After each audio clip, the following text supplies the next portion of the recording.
Vamos à introdução, então, que diz: na lição de hoje, estudaremos uma parábola conhecida como a parábola dos dois filhos, Mateus 21, de 28 a 32. Uma das curiosidades desta parábola é que ela ocorre apenas em Mateus. Ela ensina grandes lições e retrata o perigo da indiferença espiritual e a necessidade de obedecer à vontade de Deus, a fim de que possamos ser participantes do reino. Conforme aprenderemos, quando se fala de obediência ao Senhor, não bastam apenas palavras, pois o que realmente conta é se realmente praticamos aquilo que professamos. Então hoje veremos aí a parábola dos dois filhos. No Antigo Testamento também tem parábola dos dois filhos. Por exemplo, lá quando o filho de Davi, Absalão, ele mata o seu irmão, Aminon, que havia cometido incesto com a sua irmã Tamar, e ele é expulso, ele é então banido por Davi, uma punição que ele recebeu. Mas Davi ficou o tempo todo triste, sentindo saudade do seu filho. Joabe, que era chefe do seu exército, vendo isso, envia uma mulher para contar a Davi, então, uma parábola de dois filhos. E ela então diz para Davi que um filho dela havia matado outro filho e agora o povo queria matar esse filho porque havia matado seu irmão. E Davi então diz que de maneira alguma aceitaria isso, de maneira alguma permitiria isso. Então ela o faz meditar e chegar à conclusão de que era isso que ele estava fazendo com seu filho Absalão. E ele descobre imediatamente que é coisa de Joabe isso, e ele realmente vai pensar sobre isso, e ele decide trazer o seu filho Absalão de volta. Passa um tempo sem comunicação com o outro, mas depois há uma reconciliação. Esse mesmo filho que mais tarde vai morrer por causa de uma rebelião contra seu pai Davi. Mas ele demonstrou quanto amava o seu filho e queria perdoar o seu filho. Em Mateus é registrada esta parábola, somente no Evangelho de Mateus, falando agora dos dois filhos, Jesus contando essa parábola, mostrando então aos judeus que eles foram chamados por Deus para obedecerem a Deus, mas que eles não estavam obedecendo a Deus. E aqueles que eles diziam ser os piores, serem os condenados, aqueles estavam vindo a Deus, estavam se arrependendo dos seus pecados. Então Jesus está chamando a atenção dos líderes religiosos quanto à sua fé, quanto à sua obediência a Deus. No tópico 1 nós temos interpretando a parábola dos dois filhos. Subtópico 1, o contexto da parábola. Subtópico 2, o assentimento puramente verbal. Subtópico 3, a negação verbal. Subtópico 4, uma adesão operativa. Então, subtópico 1, o contexto da parábola. A parábola traz à cena um proprietário em busca de trabalhadores para sua vinha, que desta vez, na narrativa, são seus próprios filhos, como está no versículo 28. Essa pequena porção bíblica, que cabe em poucos versículos, se não for devidamente estudada, pode passar desapercebida das pessoas, escondendo o quanto há de trabalho a ser realizado, sua duração ou sua retribuição, concentrando-se na reação contrastante dos dois filhos ao pedido do pai. O primeiro filho diz que não vai obedecer, mas ao final arrepende-se e o faz. Ao passo que o segundo diz que vai obedecer e não o faz. Versículos 29 e 30. O filho que diz que será obediente à vontade do pai, nessa parábola, representa Israel que não fez a vontade de Deus. Romanos 10, 21. Enquanto isso, o filho que diz que não vai obedecer representa os publicanos e os pecadores que, por se arrependerem de seus pecados, têm o direito de entrar no reino de Deus antes dos judeus. Versículo 31. Então veja que Paulo se refere a Israel dizendo que os profetas já diziam que Deus veio a um povo contradizente, rebelde, desobediente. Eles não obedeceram a palavra de Deus, não obedeceram aos mandamentos de Deus, às orientações e ordens de Deus. Mas aqui na parábola, então, está sendo dito por Jesus que, ao invés dos representantes diretos de Deus entrarem primeiro no reino de Deus, pelo contrário, aqueles que não eram dignos, aqueles que todos acreditavam que não entrariam primeiro, tanto os considerados aí as meretrizes e os publicanos, considerados os piores pecadores de Israel. Aqui na parábola nós temos aí um dono de uma vinha que tem 2 filhos e precisa que os filhos estejam no trabalho nesta vinha. E precisa que esses filhos estejam no trabalho na vinha. Então, ali na vinha, eles seriam o quê? Os representantes do dono da vinha.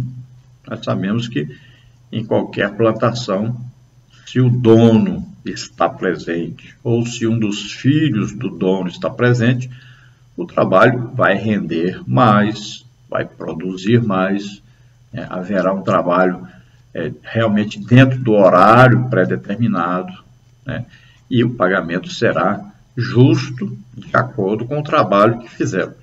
Mas quando o dono não está, quando nenhum dos filhos do dono está, então o trabalho tende a ser menor, a produzir menos, as pessoas ganham o seu salário sem trabalhar de acordo com o que deveriam. A parábola fala que um filho disse que não ia, mas arrependendo-se foi, e o outro filho disse que ia, mas não foi. Então o filho que disse que ia, mas não foi, representa Israel, e o filho que disse que não ia e foi, representa então aí os pecadores. No subtópico 2 diz o assentimento puramente verbal. Em algumas versões do texto grego, a ordem do pedido do pai aos filhos aparece diferente, iniciando de forma invertida. Isto é, primeiramente o que disse que aceitaria, mas não foi, e posteriormente o que não aceitou, mas arrependeu-se e foi. Assim, no versículo 30, a resposta "eu vou, Senhor", que não passa de um assentimento puramente verbal, e está aqui em contraste com a recusa indelicada do primeiro filho, porém, como já sabemos, apesar desta concordância imediata do segundo filho em ir, na prática transforma-se em nada, pois ele não obedece de fato à ordem do pai. Então, algumas traduções colocam aí primeiro aquele filho que diz que ia e não foi. Porque, se nós olharmos a história de Israel, nós vamos ver que eles prometeram cumprir a lei lá no Monte Sinai, depois com Josué ali, entre o Monte Gerizim e Ebal, também se comprometeram a seguir a palavra de Deus, a obedecer a Deus, e não obedeceram. E agora, com a vinda de Jesus, João Batista prega, ali batizando como sinal de arrependimento aqueles que se arrependiam. Então, aqueles que foram ao batismo de João Batista, Jesus está dizendo que esses entram primeiro do que aqueles outros judeus, que todos eles prometeram cumprir a lei. Tanto é que ali, por faixa de 12 anos, por aí, do Bar Mitzvah, e se comprometiu, então, a cumprir toda a lei, a obedecer à palavra de Deus, aos mandamentos de Deus. Então, todo judeu estava incluído aí. Então, aqueles que se arrependiam e se convertiam eram esse outro filho que disse que não ia e se arrependeu e foi trabalhar na vinha do pai. Então é importante sabermos que não é importante falar apenas, mas o mais importante é fazer. Existe muita gente que fala, mas não faz.